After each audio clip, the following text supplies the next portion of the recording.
የተከበሩ ሼህ አብዱልከሪም በድረዲ የኢትዮጵያ እስልምና ጉዳዮች ጠቅላይ ምክር ቤት ተቀዳሚ ምክትል ፕሬዝዳንት፣ የኦሮሚያ አሁን እንትኑ አልሰጣችሁም ሞራላ እንግዲህ እኔ ዛሬ እዚህ ታሪካዊ ቦታ ላይ አወሊያ ታሪካዊ ቦታ ብዙ ታሪኮችን ያሳለፈ ነው። እዚህ ታሪካዊ ቦታ ላይ የሰው ተኮር ሰው የማፍራት ሰው የማልማት ፕሮግራም ላይ በመገኘቴ ደስ ብሎኛል። እንደ አጋጣሚ ሆኖ ደግሞ አውቃፍ ላይ ነው ያለሁት። የአውቃፍም ደግሞ አንዱ የልማት ቅድ ይኸው ነው። አልሐምዱሊላህ አሁን የጀመራችሁት የመምህራን ማሰልጠን ትልቅ ነው። መምህራን ደግሞ ቅድም ሐጂ አብዱልዋሲ እየተናገሩ ነበር። ዑለማም ላይ ትኩረት አልተደረገም። አሁን ላለው ለ60 ሚሊዮን መጪው የጨመረ ነው የሚሄደው ህዝብ ምን ያክል አሁን ያሉ ዑለማዎች በእድሜ ገፍተዋል።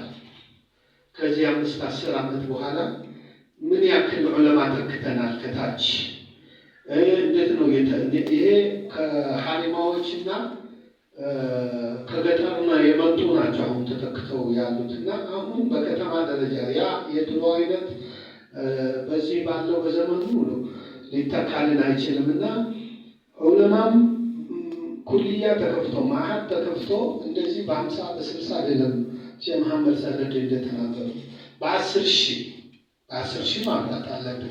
10 ሺህ አይበቃም ለዚህ ለ60 ሚሊዮን ህዝብ ማለት ነው።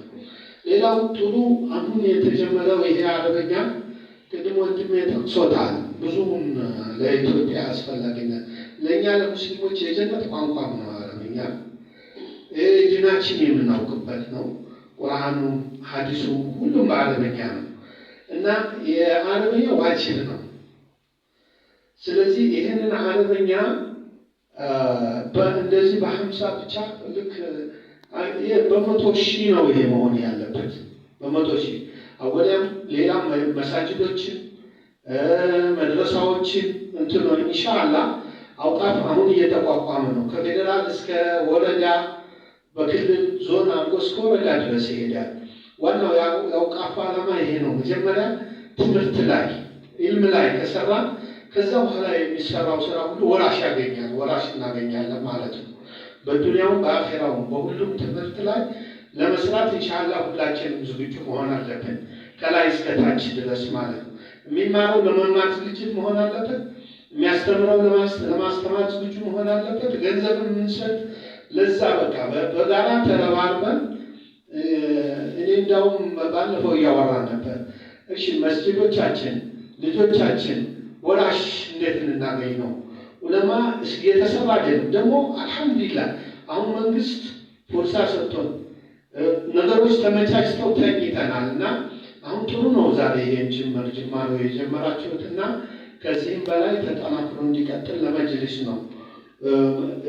አሁን መጅልስም ጥሩ ስራ ሰርቷል። አውቃፍ አቋቁሟል፣ ወጣቶችን አቋቁሟል። ሌሎችን በማቋቋም በዚህ ላይ ሌት ተቀን መስራት አለብን። 24 ሰዓት መስራት አለብን ማለት ነው ኢንሻአላህ። ይሄ ሰው ማልማት በጣም ከባድ ነው። ብዙ ፈተናዎች አሉት። ግን እነዛን ተቋቁመን ወራሽ እናስገኝ ለማለት ሶደቃ ጃሪያ ያውቃፍ አንዱ እንትኑ ሶደቃ ጃሪያ መፍጠር ነው። በልማት በገቢ ምንጭ በደረሳ በሰለጠነ የሰው ኃይልና አንዱ ትልቁ ያውቃፍ ስራ ይሄ ነው ኢንሻአላህ። እንድታግዙንና እኛም ደግሞ በቀጥታ ወደዚህ ስራ ከእናንተ ጋር እንሳተፋለን። ሰላም አለይኩም ወራህመቱላሂ